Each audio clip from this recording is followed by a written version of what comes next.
कौशल्य आणि नवोन्मेषावर भर देत भविष्यासाठी सज्ज अशी युवा शक्ती आम्ही घडवत आहोत.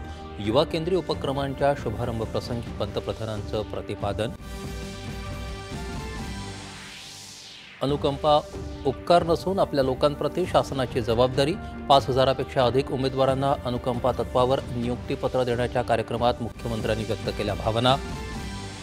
राज्यातल्या सर्व समाजातल्या सेवा प्रवेश नियमात सुधारणा करणार. 2026 या वर्षात राज्यात विक्रमी पदभरती होणार. मुख्यमंत्र्यांची घोषणा. कुणबी प्रमाणपत्र देताना ओबीसी समाजावर अन्याय होणार नाही. मुख्यमंत्र्यांचं ओबीसी संघटनांना आश्वासन. पूरस्थिती पाहता 10 तारखेचा मोर्चा मागे घेण्याचं आवाहन.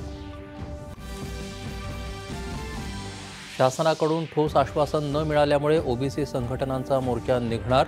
काँग्रेस नेते विजय वडेट्टीवार यांची भूमिका.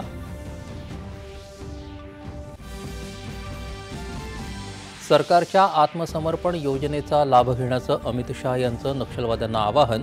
नक्षलवाद्यांशी कोणतीही चर्चा होणार नसल्याचंही केलं स्पष्ट. साने ताकाइची यांची जपानच्या पंतप्रधानपदी निवड. जपानच्या इतिहासात पहिल्यांदाच महिला पंतप्रधान होणार.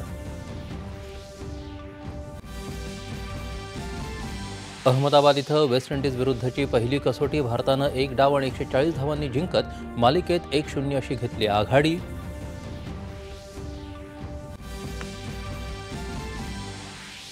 आगामी ऑस्ट्रेलिया दौऱ्यासाठी भारतीय एकदिवसीय क्रिकेट मालिकेसाठी टीम इंडियात मोठे बदल. रोहित शर्माऐवजी शुभमन गिलकडे कर्णधारपद.